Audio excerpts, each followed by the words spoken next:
Bibi Asiya Firavun'un ayalı bolup geliyor.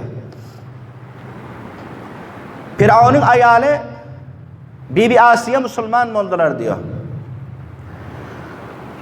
Müslüman bolundan sonra Firavun aleyhillâne gunagun azaplar verdi. Gunagun teklifler verdi. Gunagun muşakkatlar verdi. Kitaplarda zikir bulunanın vakiyası. Bibi Asiya'nın günahsınameti fakat Müslüman bolundu. Bibi Asiya'nın günahsınameti Allah'a iman getirenti. Firavun'un ma'bud batıllığını merdinlere ilan etti. Bibi Asiya, Firavun hiç zaman Allah bolup bilmiyor, Allah dersen deydi.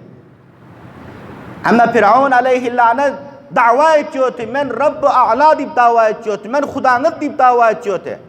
Bibi Asiya etti ki sen Huda bolup bilmiyorsun sen. Sen mahluksen. Sen Halık dersen. Özün yaradınlansın. Sen hiç nereden yaradıp bilmiyorsun. Fakat yaratıyorsun Allah. Allah benim imanım var deyip Allah Teala'ya iman getirdi. Firavun buna gunagun azaplar verdi diyor. Gunagun teklifler verdi.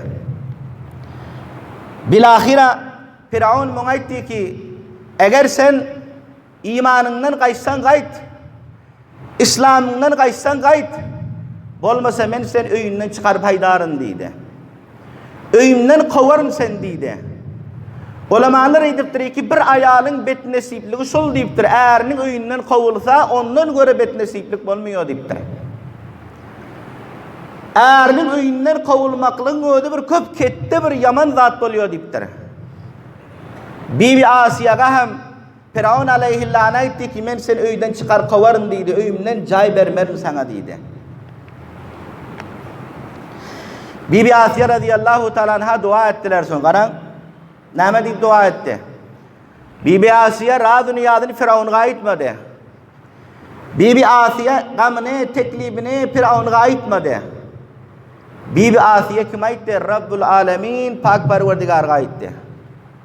Bibi Asiya neme dedi dua edip Rabbi ibnili indeke beyten fil cennet dedi. Rabbi ibnili indeke beyten fil cennet.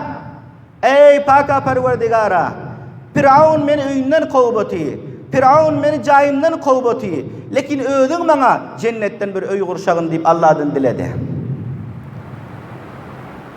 Ya Allah bana öy kurşa cennetten, dünyayı öyümden çıkarıp otayım beni erim Firavun. Ben sana iman getirdim. Ben senin yekke o yeganalığına anandım. Şol günahım hem şol cürümüm hem şol. Ya Allah onun için bana sen Rabbi ibnini indeke beyten fil cennet. Bana cennetten öy kurşağın sen deydi. Allah Rabbul İzzet Bibi Asiya'nın duasını kabul ettiler. Bibi Asiya cenneti ayarların cümlesinden oldu azizlerim.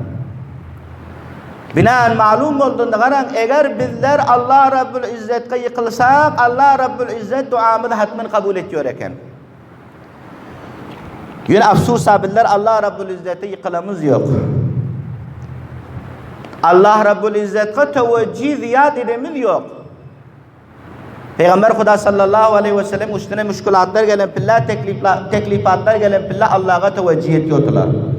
Karam kitaplarda geldir hava bürölü verse, hava buluttan dolu verse Peygamberimiz namazı duruyordular diyor. Şamal geliverse katı katı Peygamberimiz namazı duruyordu. Ne için? Gadaman şun yanak boldular diyor, bulutlardan ot yağdı.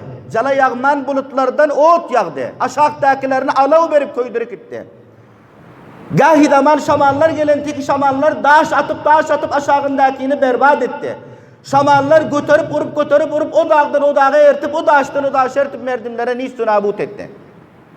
Şunun için Peygamber Huda sallallahu aleyhi ve sellem şamal gelen pilla bulutlaşan pilla dua ediyor ya Allah rahat aylandırgın şun benim ummatlarımın üstüne. Ya Allah şun teklifle aylandırmagın. Ya Allah azap sebebi aylandırmagın deyip Resulullah sallallahu aleyhi ve sellem dua ediyorlar diyor.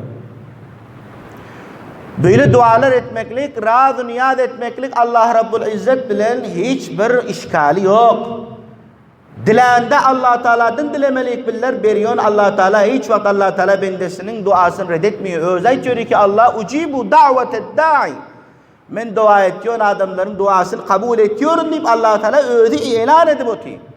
Malum olduğunda dualar müsteret bulmuyor eğer biller ihlas bilen dua etsek.